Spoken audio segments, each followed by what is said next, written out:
আমরা স্থানীয় সরকারের এই যে ডেডলক সেটা করার জন্য চেয়েছিলাম যে লোকাল গভর্নমেন্ট ইলেকশনটা আগে করা, কিন্তু রাজনৈতিক দলগুলোর ঐকমত্য না হওয়ার কারণে সেটা করা সম্ভব হয়নি। এখন প্রতিটা জায়গায় ধরে ধরে সেই পলিসি থেকে সরকার বেরোয় আসতেছে এবং কাজ করতেছে। অলরেডি স্থানীয় সরকার থেকে আমরা আঞ্চলিক বৈষম্য নিরসনের জন্য ইতিমধ্যে প্রয়োজনীয় প্রায় 29টা প্রজেক্টের আমরা ডিপিপি সংশোধন করেছি।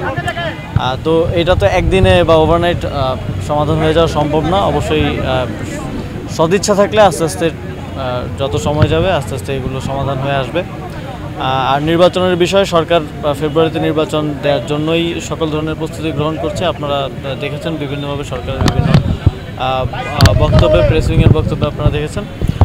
এখন জুলাই সনদের বিষয়ে রাজনৈতিক দলগুলো এবং ঐকমত্য কমিশনের যেই বৈঠক, সেখানে একটা ঐকমত্যে আসা গেলে আমরা নির্বাচনের দিকে আরও দৃঢ়ভাবে আগাতে পারব। সানবিট সব দিবে সামাল। সানবিট ম্যাজিক প্রেস ডিশওয়াশিং এর মাথা ঘোরানো সলিউশন। এখন আমাদের 5 আগস্টের পর আপনারা জানেন যে বিগত সময়ে স্থানীয় সরকার নির্বাচনেও ভোট চুরি হয়েছে, কেন্দ্র দখল করা হয়েছে। সে কারণে উপজেলা পরিষদ, জেলা পরিষদ, সিটি কর্পোরেশন এবং পৌরসভাগুলোকে ভেঙে দিতে হয়েছে। কিন্তু সেই জায়গাগুলোতে যে ভ্যাকেন্সি তৈরি হয়েছে, সেখানে আমাদের সরকারি অফিসাররা দেখা যায় এক একজন 2-3টা অতিরিক্ত দায়িত্ব পর্যন্ত পালন করছে। তো সেক্ষেত্রে তাদের স্বাভাবিক কার্যক্রম ব্যাহত হচ্ছে।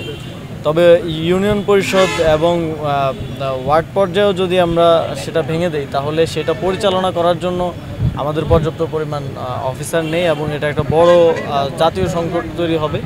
তো সেই জায়গা থেকে আসলে ইউনিয়ন পরিষদ ভেঙে দেওয়া হয়নি। তবে যারা কট্টর আওয়ামী লীগের ফ্যাসিবাদীদের চেয়ারম্যান ছিলেন, তারা 5 বছর পর আপনারা জানেন যথারীতি পালিয়ে গিয়েছেন এবং সেখানে সেই জায়গাগুলোতে প্যানেল চেয়ারম্যান কিংবা প্রশাসকের মাধ্যমে কার্যক্রম পরিচালনা করা হচ্ছে।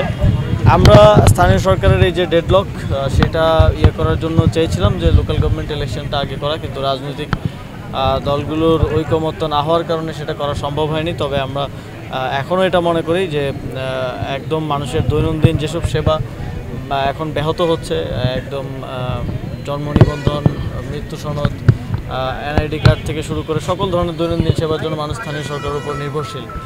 তো এগুলো নিরসনের জন্য যত দ্রুত সম্ভব স্থানীয় সরকার কাঠামোটা পুনর্গঠন করা, অর্থাৎ নির্বাচনটা প্রয়োজন।